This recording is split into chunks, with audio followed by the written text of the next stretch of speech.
अगर आपको अध्यात्म की ऊंचाई पर चढ़ना है तो एक शब्द याद कर लीजिए, सहनशीलता, तितिक्षा। इसको सदैव जीवन में, एक श्लोक गंगा किनारे हमें जीने की सामर्थ्य देता था।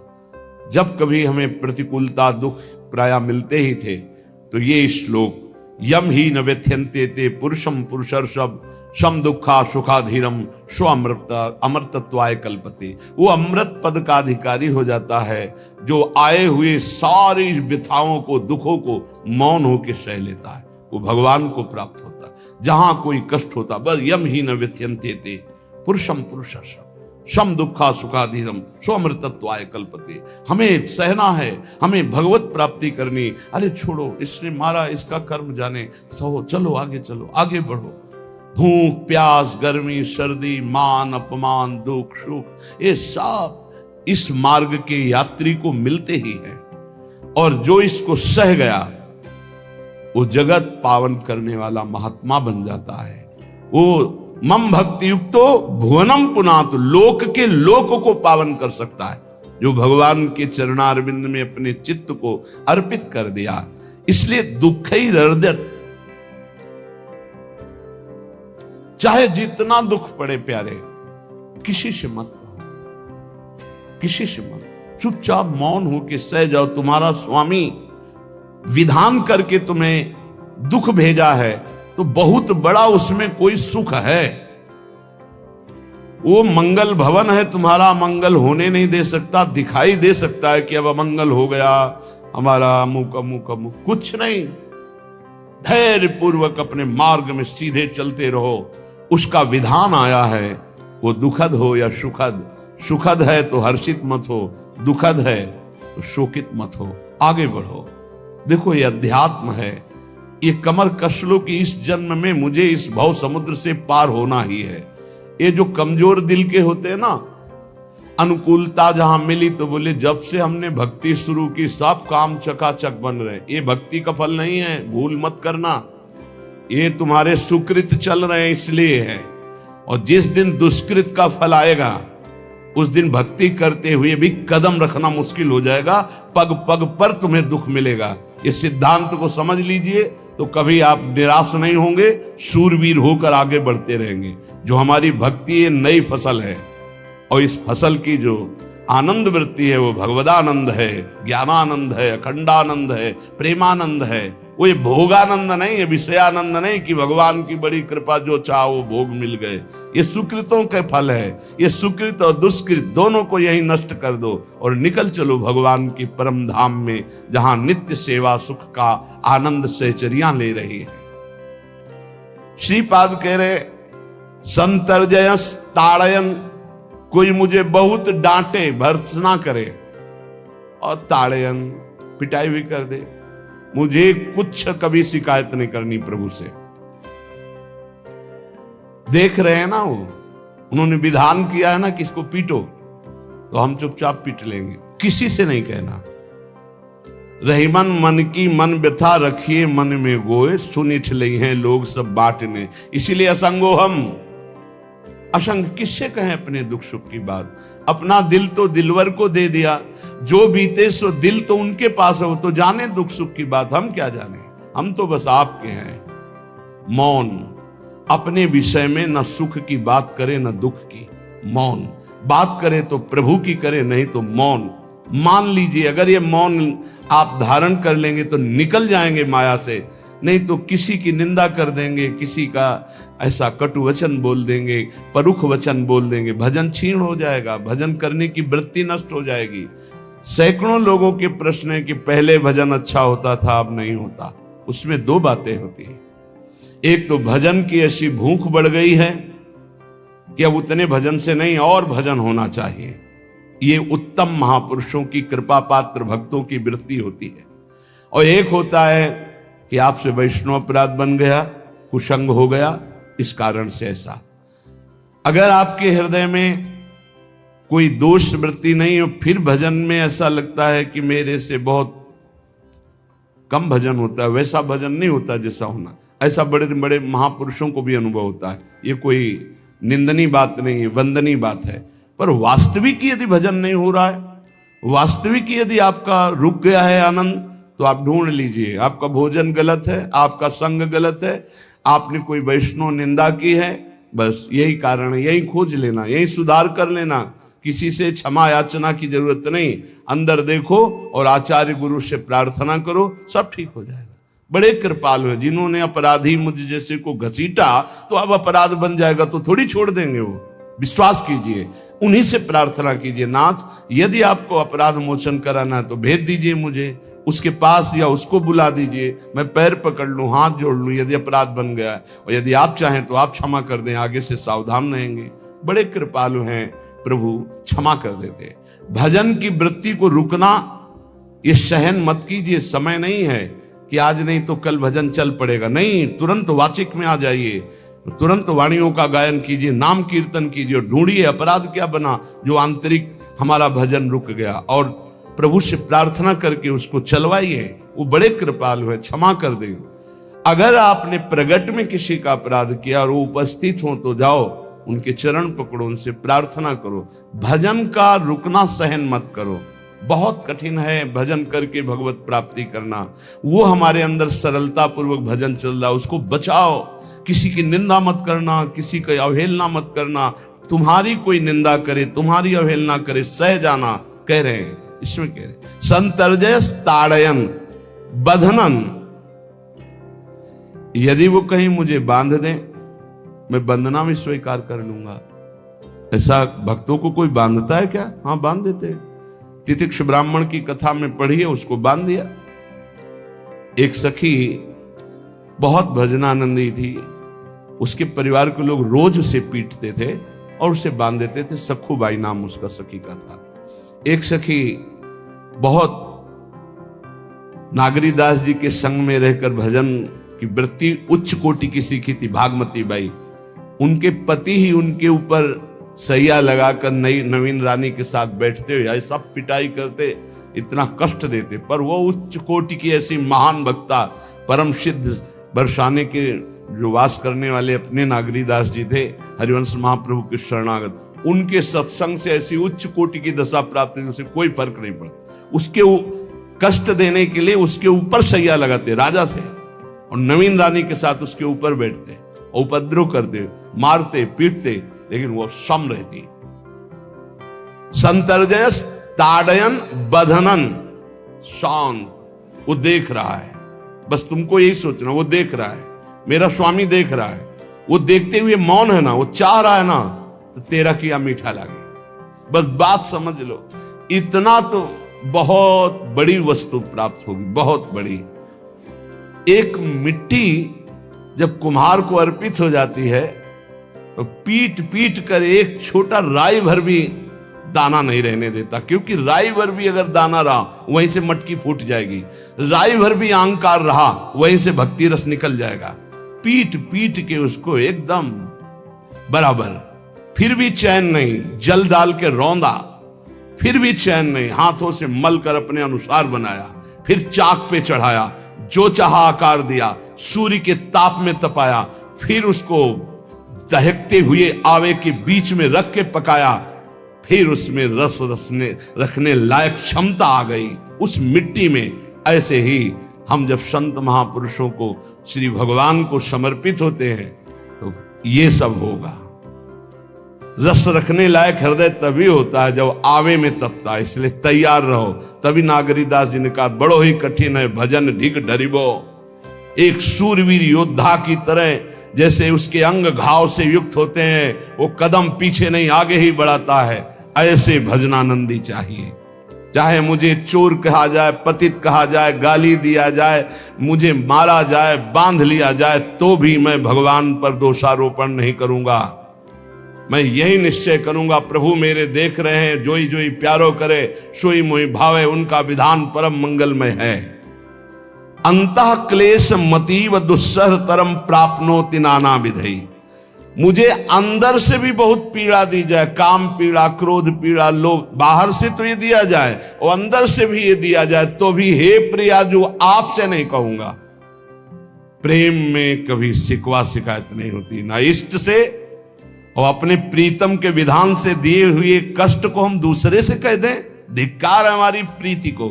प्रीतम सहावे और मैं दूसरे से शिकायत करूं? नहीं, हर विधान आपका सहो। ये प्रेम है मस्ती का। ये लज्जू पंजू ऐसे काम नहीं है इनके। ये तो देखते हैं पैर धर के, अगर गर्म लगा तो हटा लेंगे, मत रखना गर्म ही गर्म है। और छाती मजबूत करके कि आग पे चलूंगा तो पैर रखोगे तो चंदन हो जाएगा आग में भी। पूरे जीवन की बात कह रहा हूं, पूरे जीवन की। सोचो उस समय जब 13 वर्ष की अवस्था है और घर से निकले थे, कोई साथी नहीं है, कोई समझाने वाला नहीं, और आज इतना जीवन हो गया इसी यार के सहारे हुआ है। इसी यार, ना 1 रुपया कभी था, न रहा है और न रहेगा। प्रेमानंद का 1 रुपया नहीं है, प्रेमानंद की 1 वस्तु नहीं, ना रहा ना रहेगा। हाँ, प्रेमानंद की सब वस्तुएं हैं, ना होते हुए भी पूरा विश्व मेरा। क्यों? प्रेमानंद भगवान का है। भगवदानंद को प्रेमानंद कहते। वही संपत्ति जीवन भर एक ही साथी रहा है। और हे नाथ, ऐसी कृपा करना, अब दूसरा साथी बने ना। अब आओ तो मृत्यु रूप में ही आओ, और किसी रूप में मत आना। साथी हो तो आपका साथ हो। सर्वहरण करने वालों में मैं मृत्यु हूं, बस उस रूप का इंतजार है। आओ उस रूप में और समेट लो अपनी लीला। बस कभी किसी से शिकायत, कभी किसी ने कैसे हो, आनंद है। नहीं सुना है किडनी खराब है तो सुना ही होगा, कोई दुख नहीं, कोई दुख नहीं। वर्तमान दुख वर्तमान के आनंद से बहुत छोटा है। क्या दुख है? स्वामी के द्वारा दिया हो। ये आप हमारी प्रार्थना मान लीजिए। इस मार्ग में चलने पर जो दुख मिले कभी किसी से कहना नहीं, नहीं तो प्रीति में कलंक लग जाएगा, वो तुम्हें प्रभु से हटा देगा।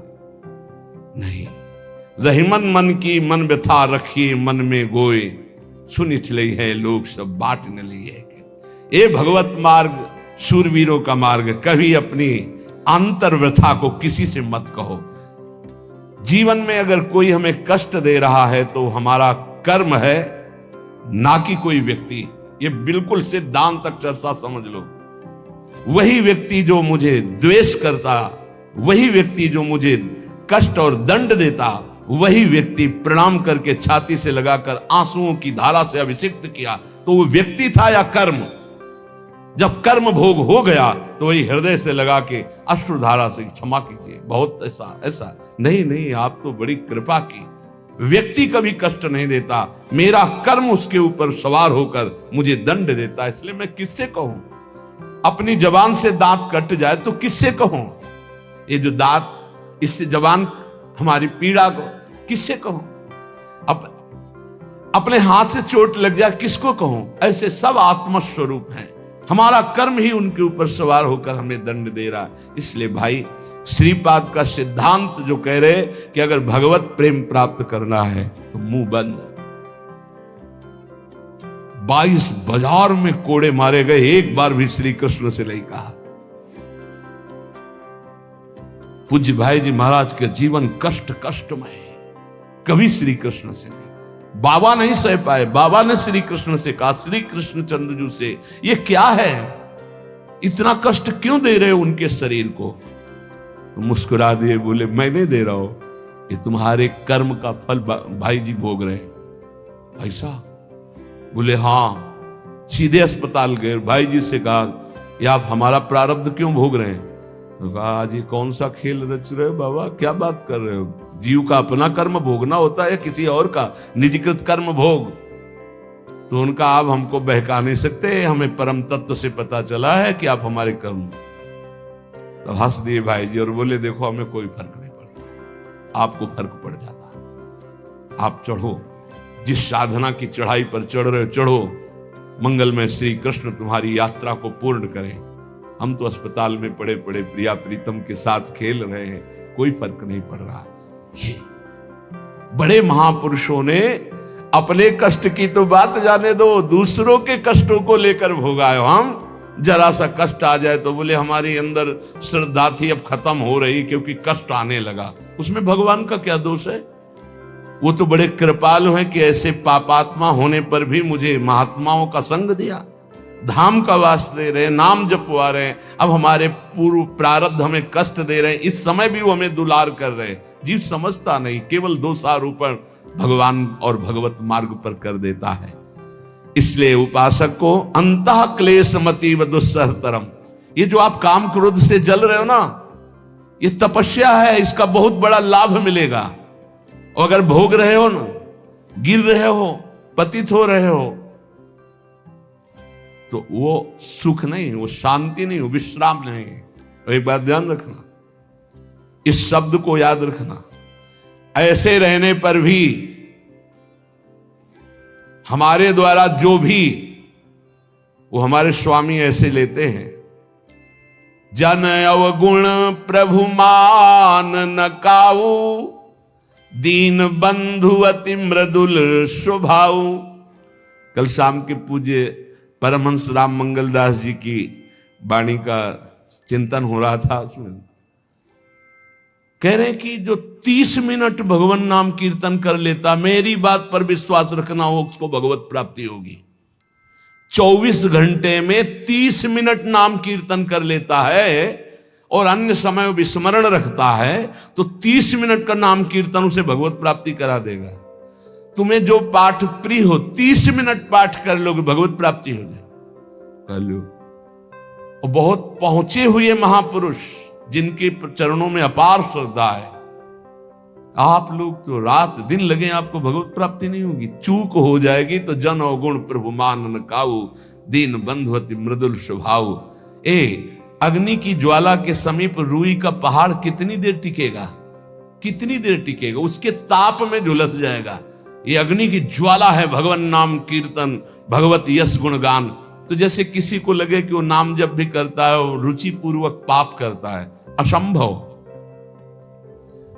नाम जापक रुचि पूर्वक पाप कर ही नहीं सकता, उसका हृदय जलेगा। पक्का आप जप करके देख लीजिए, आप जप कीजिए नाम, और फिर आपसे पाप जब बनेगा तो आप फिर हालत अपनी देख लीजिएगा, बार बार हृदय जलेगा, नहीं नहीं नहीं।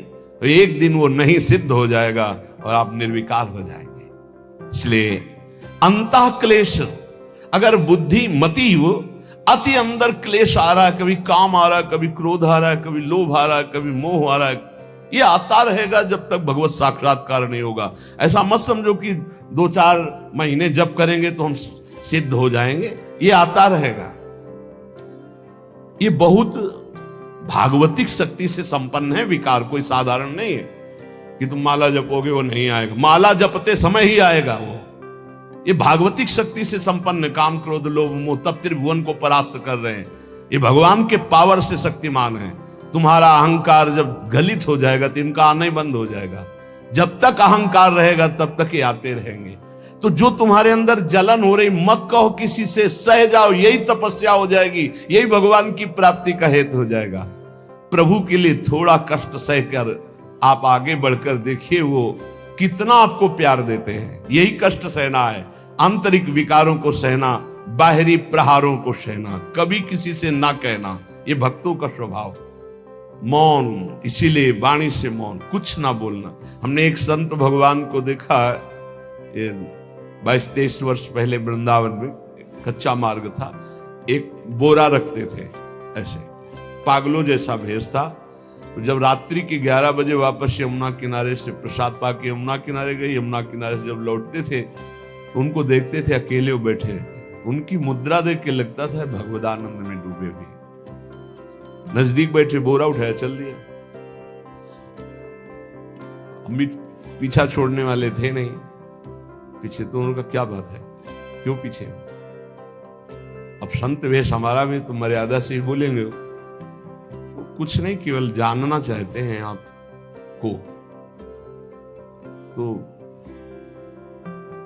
कालीदय की इधर एक तमाल का पेड़, जो श्वेत रंग का एक वृक्ष है, उसका मुझे नाम नहीं याद आ, गुलर जैसा, और वो तमाल में लिपटा हो, अब भी है, दाहिनी तरफ है। ये जो खाली जगह पड़ी ऊंची, जो अपने दाहिनी तरफ बर्फ फैक्ट्री के आगे जाते हैं, उसी के नीचे बैठे। तो हमने पूछा आपकी स्थिति देखकर मुझे लगता है आप हर समय भगवदानंद में डूबे रहते हैं। बोले जब लगता है तो प्रश्न क्यों करते हो? हमको आपकी वेशभूषा देखकर तो बोले जगत से बचने के लिए ये वेशभूषा है। एक बोरा ऐसे जैसे कोई बीनने वाले होते हैं, कबाड़ बीनने वाले, ऐसे बोरा ऐसे रखे थे, एक गमछा लगाए हुए थे, पूरा शरीर खुला, कोई साधु का वेश नहीं, कोई चिन्ह नहीं, और उनकी स्थिति भगवदानंद में थी। उनका ये किसके उपदेश, किस मार्ग के उपदेश, किस इष्ट की आराधना से आपको ऐसी स्थिति प्राप्त हुई? बोले प्रथम पूज्य श्री स्वामी राम सुखदास जी महाराज का सत्संग हुआ, इष्ट देव श्री कृष्ण, इष्ट ग्रंथ गीता, उसी की कृपा से मुझे ऐसा, मैं भारत के हर तीर्थों में वास करता हूं, भ्रमण करता हूं, असंग रहता हूं, और यही वेशभूषा रहती है। बड़ा अंदर से तो भोजन प्रारब्धवशात जो सामने आ जाता है उसे पा लेता हूं, नहीं आता भूखा रहता हूं। तो कहा अगर हम मधुकरी ले आवे कभी आप जिससे तो पालेंगे, बोले दे देंगे तो पालेंगे। दूसरे दिन मधुकरी लेकर तो रोज हमारी उनके चरणों में श्रद्धा, क्योंकि उनका रहना और चिंतन दोनों, रहनी और चिंतन बड़ी प्रशंसनीय, जो वीतराग परमहंसों के अक्षर सा वैसे, कुछ पास नहीं, केवल बोरा, वो नाटक के लिए बोरा कि कोई समझे कबाड़ बिनने वाला, और एक गमछा ऐसे रंग बिरंगा, बस कुछ नहीं, कोई भागवतिक चिन्ह नहीं। एक दिन देखा वो पड़े मक्खियां भिन भिना रही, तो नजदीक गए, क्या होगा? कहा चुप जाओ। इनका आप बोलिए ना। बोले वमन और शौच दोनों हो रही है, शरीर बिगड़ गया है, तो हमका औषधि के लिए हम व्यवस्था, बोले इसलिए कह रहा हूं आप बच जाइए। हमका हमें बता तो दीजिए क्यों नहीं? तो बोले आया हुआ प्रारब्ध है, इसको हंस के भोगना है। ऐसे कोने में साइड में ऐसे पेड़ के किनारे पड़े, 2 4 10 दिन जो भी व्यवस्था उनकी बनी, फिर वो हमको दर्शन नहीं मिले, अन्य तीर्थों में चले गए होंगे। ऐसा महापुरुष, क्या हम अपने शरीर को इतना प्यार करें कि भगवान से श्रद्धा हो जाए, भक्ति मार्ग में हम लड़खड़ा जाएं, फिर सत्संगी किस बात का? ये पक्का समझ लीजिए, ये जो भगवत मार्ग है ये शूरवीरता का मार्ग है, सहन करने का मार्ग है। जितने भी महापुरुषों के चरित्र हैं आप पढ़ करके देख लीजिए, भगवान के चरित्र से भी ज्यादा लाभ भक्त चरित्र सुनने से इसलिए होता है कि हमको लगता है कि हमारे जैसा जन्म लेकर इतना कष्ट सहकर इस ऊंचाई पर पहुंचे, ये बड़ी बात है कि वो जीवत्व से हमारी तरह पैदा होकर ईश्वत्व को जाता है। इसलिए भक्त चरित्र में विशेष बल हमको प्राप्त होता है। क्या क्या कष्ट सहते, और आप खुद देख लीजिए, आपको जितना कष्ट है उससे बड़ा सुख है कि नहीं, अंदर देख लीजिएगा तो इसी से अनुमान लगा लीजिए, जितना बड़ा कष्ट उससे कई गुना बड़ा सुख भगवान देते हैं, तभी वो उनका यश गाते रहते हैं। ऐसे थोड़ी होता है कि हमारे भगवान का हम भजन करते, हमारे साथ न्याय नहीं हुआ। न्याय तो सही बात नहीं हुआ, नहीं तो तुम्हारी दुर्गति हो जाती। सही बात में उन्होंने न्याय नहीं किया, पक्षपात किया है तुम्हारा। अगर वो सही न्याय करते तो ईमानदारी से कहते हैं केवल नरक के कीड़ा ही बनना पड़ता और कुछ नहीं है।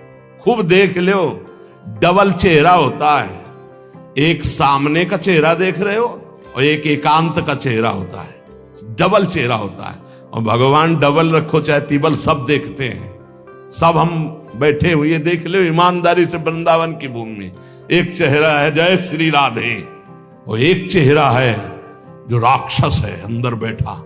देख लो, अंदर देख लो, बिल्कुल इस समय सीसी कैमरे में हो, अंदर देख लो, एक राक्षस बैठा है, और उस राक्षस ने जो जो करवाया आप लिखो रजिस्टर में, तुम्हें याद है जितना, और इसके बाद आप न्यायाधीश बनो, फिर आपकी क्या दुर्गति होती उसका।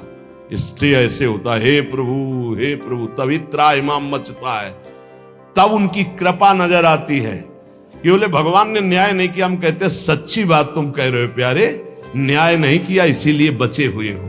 अगर वो न्याय कर देता, पक्षपात न लेता तुम्हारा, तब तुम्हारे होश उड़ते, चाहे जो कोई हो, अपना रजिस्टर जांच के देख लो।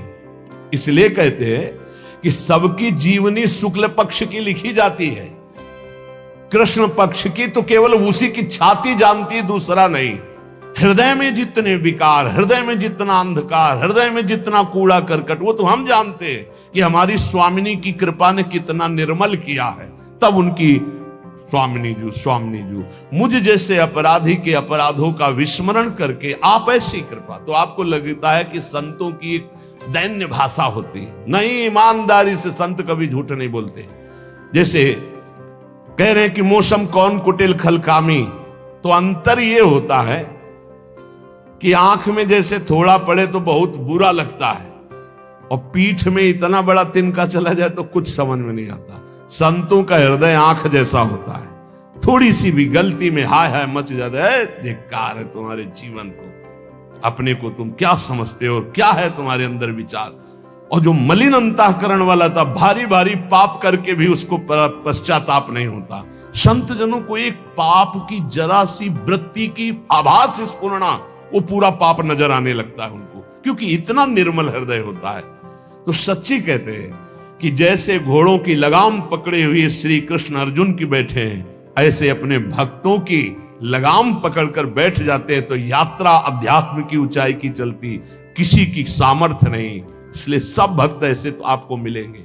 जहां सामर्थ्य की बात है वहां केवल श्री भगवान की कृपा है। इसलिए बाहर की पीड़ा और अंतर की पीड़ा अपने प्रीतम के द्वारा दी हुई मानकर सह जाओ, तो आगे प्रीतम तुम्हारा स्वागत करने के लिए खड़े, पक्का समझ लेना, पक्का। और वो देंगे ये पीड़ा। क्यों देंगे? इसी पीड़ा में पता चलता है कि तुम्हारे मन की सुई किधर जा रही है। प्रताप राय जी महाभागवत थे, बड़ा चरित्र है। उनके यहां एक व्यापार चलता था कुल परंपरा से कि आपको अगर रुपए की जरूरत है तो आप अपना स्वर्ण आभूषण या कुछ रख जाइए गिरवी, और रुपया ले जाइए, और ब्याज से तो रुपया दे जाइए, अपने मूल गिरवी ले जाइए जो रख के गए हो। यही उनकी कुल परंपरा से चल। तो उसी के आधार पर वो कुल परंपरागत कर्म कर रहे थे। निरंतर नाम जब भगवत आराधन में मगन। अब नाम जब भगवत आराधना और ईमानदारी से कार्य, तो बड़ा सब खूब धन संपत्ति, बहुत आनंद, और भक्तजनों के खूब भोजन होते, भंडारे होते। तो जो चिढ़ने वाले जलने वाले लोग हैं वो जलते थे कि करता तो ये कुछ है नहीं, खूब जय जय मच रही है चारों तरफ, इसको नष्ट किया जाए। ये किसने बीज बोया? अरे बोले दुष्ट स्वभाव ने। नहीं नहीं नहीं नहीं, भगवान ने। किनको हुस्काया? डंडे को। क्यों? अब झंडा फहराओ मेरे भक्त के यश का। उनके हृदय में जलन हुई। वहां का काजी और मिल गए 3 लोग, और उन्होंने कहा कि इसको नष्ट किया जाए। बोले बस आप सहयोग दो, नष्ट तो पक्का। बोले कैसे? बोले प्लान तो सब हमारा बन गया है। अब झोली में कंकड़ भरे। प्रताप राय जी, बेटी का ब्याह है, 10,000 मुद्रा चाहिए। बोले गिरवी? बोले है स्वर्ण मुद्राएं। अब वो इतने ईमानदार, विश्वास, बोले बॉक्स रखा रहता है, उसी में रख दो, दस्तखत करो, 10,000 रुपए लो, ब्याज से दे जाना, अपना ले जाना। थोड़ी देर बाद दूसरा आया ऐसी, फिर तीसरा आया, वो तो उनका व्यापारी था। 5 दिन बाद वापस आया और काम बन गया। ब्याज सहित ये रुपए लो, हमारा आभूषण वापस करो। बोले जहां रख गए थे वैसे उठा लो। बाक्स से उठाया ऐसे। अरे देखो कितना नाटक करता है, माला जपता है, भगत बनता है, हमारे स्वर्ण आभूषण हटाकर कंकड़ पत्थर भर दिए। अब लोग तो आश्चर्यचकित हो रहे थे कि ये भगत जी तो ऐसे है नहीं। इतने में दूसरा आया, उसने भी वही नाटक शुरू। तीसरा आया, उसे अब तो पक्का हो गया कि पाखंड करता है। लोगों की श्रद्धा को कपूर कहा गया है। कपूर ऐसे बाहर रखो ना तो उड़ जाता है ना, ऐसे ही श्रद्धा है। अगर उसको आप मजबूती, विश्वास की मजबूती में नहीं रखोगे तो श्रद्धा उड़ जाएगी। अब तो सब कहने लगे कि प्रताप राय तो बहुत ही पाखंडी निकला। अब हाहाकार मच गया। इसके बाद काजी, वो तो सब मिले हुए थे, काजी ने बादशाह के सामने बात पेश की। काजी के इशारे से बादशाह ने हुक्म दिया इनको बंदी बना लिया जाए, सारी संपत्ति जब्त कर ली जाए। अब राज सैनिक बंदी बना लिए प्रताप राय जी को। सारी संपत्ति जब्त होने लगी तो उन्होंने अपनी पत्नी से इशारे से कहा ठाकुर जी लो और भाग जाओ अपने मायके, ठाकुर जी को बचाओ। ऐसी स्थिति में याद क्या है? ठाकुर जी को बचाओ, उनका भोग राग चलता रहेगा, हम तो जेल में कष्ट भोग लेंगे। ऐसा ही हुआ। वो पीछे की खिड़की से अपने ठाकुर जी को लेकर सब तहस नहस हो गया। म्लेच्छ सेना साहब नष्ट भ्रष्ट कर दिया, बंदी बनाया, उनको ले गए, जेल में डाल दिया। कुछ लोगों ने कहा कि महाराज अभी ठाकुर जी अष्ट धातु के हैं, बहुत महंगे हैं, उनकी पत्नी इसीलिए लेके भाग गई है। मायके से पत्नी को भी बंदी बनाया, ठाकुर जी को भी संपत्ति के रूप में जब्त किया, और जहां संपत्ति थी वहां गोदाम में ठाकुर जी को ऐसे जैसे संपत्ति डाल दी वैसे डाल। जब पत्नी नजदीक हथकड़ी बेड़ियों के सहित और वो तब एकांत जब हुए तो उनका प्रभु आज तक मैंने कभी आपसे मांगा नहीं और कोई शिकायत नहीं की, बस एक कष्ट है इस समय कि आपको गोदाम में डाल दिया गया है, हम प्राणों से अधिक आपको प्यार करते हैं और आपको भोग नहीं लगेगा, आपकी सेवा नहीं होगी, ये हम बर्दाश्त नहीं करेंगे। प्रभु कुछ उपाय करो जिससे आपकी सेवा, अगर हमें ये पता भी चल जाएगा कि आपको भोग लग रहा है तो आजीवन हम पति पत्नी को जेल में रखो, मुझे कोई कष्ट नहीं। प्रभु ये सब कुछ हुआ, मुझे कोई कष्ट नहीं, आपको भोग नहीं लगेगा, इस बात से मैं जीवित नहीं रह पाऊंगा। भगवान देर थोड़ी लगी युगल सरकार गलबैया दिए हुए, इस स्थिति में भी तुम्हें मेरी चिंता है, तुम्हें अपने अपमान की, अपनी संपत्ति जब्त की, अपने जेल की दुख की कोई चिंता नहीं, मेरी चिंता है। वही साक्षात्कार हुआ। अब तत्काल, अब वो तो चाबी बदलने वाले हैं ना, ज्ञानी मूढ़ न कोय, जस जय का रघुपत करे तस ताही क्षण होए, बोले भियस महेश तब ज्ञानी मूढ़ न कोय। उस वहां का जमींदार जो था उसने कहा ऐसा हो ही नहीं सकता, यह सब गलत है, पाखंड रचा गया है प्रताप राय जी के प्रति। बादशाह के सामने विरोध प्रकट कर दिया, नहीं सही जानकारी जांच हो। बादशाह ने उन तीनों को बुलाया और कहा फांसी पे चढ़ा देंगे यदि सही नहीं बोलोगे। सही सही बोल दिया कि उसमें हम सोना तो रखा ही नहीं था, कंकड़ रखे थे।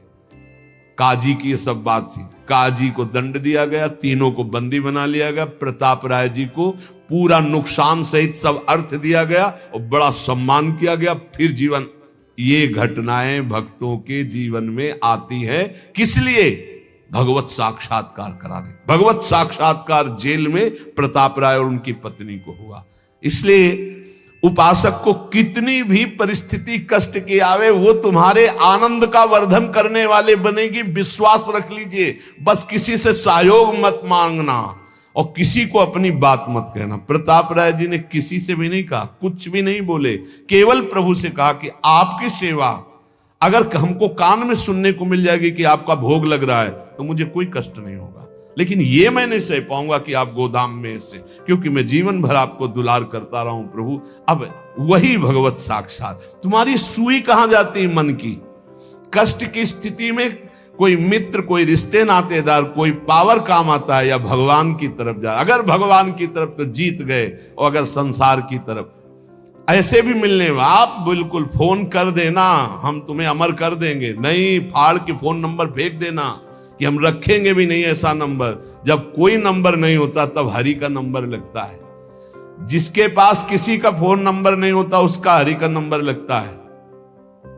ध्यान दे दो, कलयुग है इसीलिए सबके पास नंबर भेज दिया है। सबके पास नंबर है क्योंकि हरि से फोन नहीं कर सकते। हरि का फोन जानते हो कैसा होता है?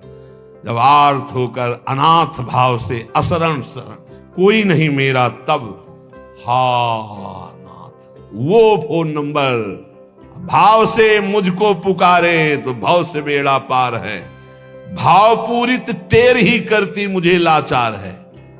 भाव बिना भगवान आवाजें नहीं सुनते, भाव सुनी पुकार भगवान नहीं सुनते। भाव कब आता है? बाजार में थोड़ी मिलता है। किसी से हमारा संबंध नहीं। ये जीतना है तो ये बातें पकड़ लो सत्संग की।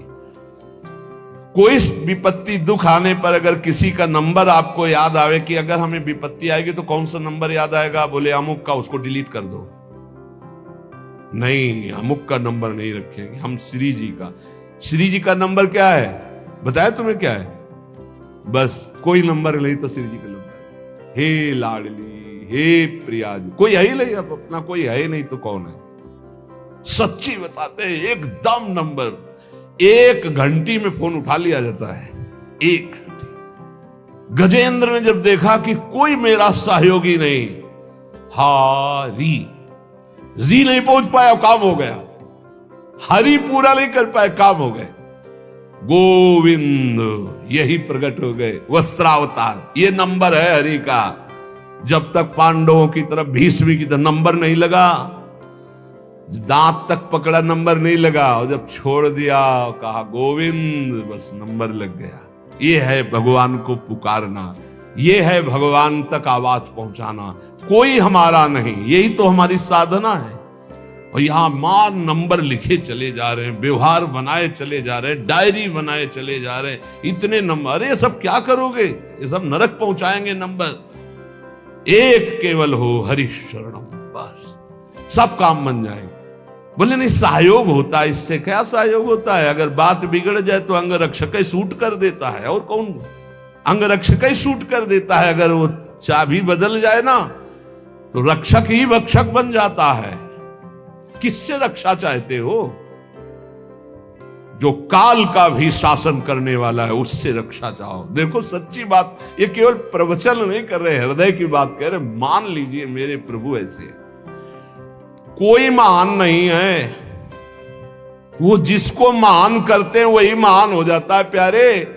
ऐसे हाथ हटा ले तो सब हान ही हान है, कोई महान ही नहीं है, महान नहीं।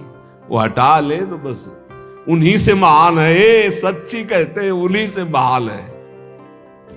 दबी बात खुल जाए तो असलियत समझ में आ जाए, और वो जानते हैं, और वो जानते हुए हमें नमस्कार करवा रहे, प्रणाम करवा रहे, भोजन दिला।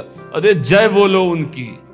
हमारे साथ भगवान ने क्या किया? अरे तुमने भगवान के साथ क्या किया? कितनी कृपा की भगवान ने। इतने अपराध का दंड जानते क्या होता है?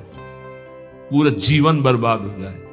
और यहां पूरे जीवन अपराध कर रहे हैं, जीवन आबाद किए हुए हैं ऐसे प्रभु के प्रति। ये हम इसलिए कह रहे हैं, जो कहते हैं ना हमारी भगवान पे श्रद्धा नहीं रह गई, तो तुम्हारे ऊपर हमारी श्रद्धा नहीं रह गई। देखो ना कहां श्रद्धा लायक हो तुम, क्या हो तुम। ये हम असलियत कह रहे हैं। ऊपर से चिकना चुपड़ा, अंदर से सब गंदा होता है। भगवान बचावे, नहीं तो मना खष्टान इंद्रियाणी प्रकृति स्थान कर सती। दुर्गति वाले काम होते हैं, दुर्गति वाले। आप जो भी देख रहे हो केवल कृपा देख रहे हो। अगर वो कृपा हट जाए तो कुछ नहीं देखने लायक किसी में भी। जहां कहीं कुछ भी है, वो मति की रति गति भूति भलाई। जब जेहि जतन जहां जेहि पाई, सो जानो सत्संग प्रभाव। लोक कहूं वेद न आन उपाऊ। इसीलिए हम कहते हैं, ये मत कहो मुझे भगवान पे श्रद्धा नहीं रह गई। भगवान की इतनी कृपा है, हम कैसे तुम्हें बताएं। कृपा ही कृपा है कि वो न्याय ठीक से नहीं करते। किनके साथ? एक बार जो कह दे राधा, एक बार हरि, एक बार कृष्ण, तो पक्षपात ले लेते हैं। अगर पक्षपात ना लेते, ठीक से न्याय करते, तो करोड़ों कल्प रो नरक मिलता, फिर भी उद्धार नहीं होता। इसे आचरण सबके अंदर है, देख लो। 15 मिनट के अपराध से जीवन भर आपको भारत की जेल में सड़ना पड़ेगा। वो ऐसे कितने अपराध हैं उनका, जिनको तुम इस कानून से अनुमान लगा सकते हो। वैसे कितने अपराध किए, लेकिन स्वामी ने कभी एक चाटा नहीं लगने दिया, और निकाल करके आपको परम पद की तरफ ले जा रहे। कृपा नहीं दिखाई दे रही? तुम सत्संग, नाम जप, भगवत यश गायन, भगवत लीला, भगवत धाम, ये तुम्हारी साधना का फल है क्या? ये कृपा का फल है। तुम अपने को देखो और कृपा को देखो, तो यही बलिहारी जाएगी कि जासु कृपा नहीं कृपा आघाती। जिनकी कृपा कृपा करने से आघाती ही नहीं है। इसलिए अंतः क्लेशमति दुस्सहतरम प्राप्नोति नाना विधि। नाना विधान से यदि अंतर बाहर कष्ट मिले तो चुपचाप सह जाना, राधा राधा राधा।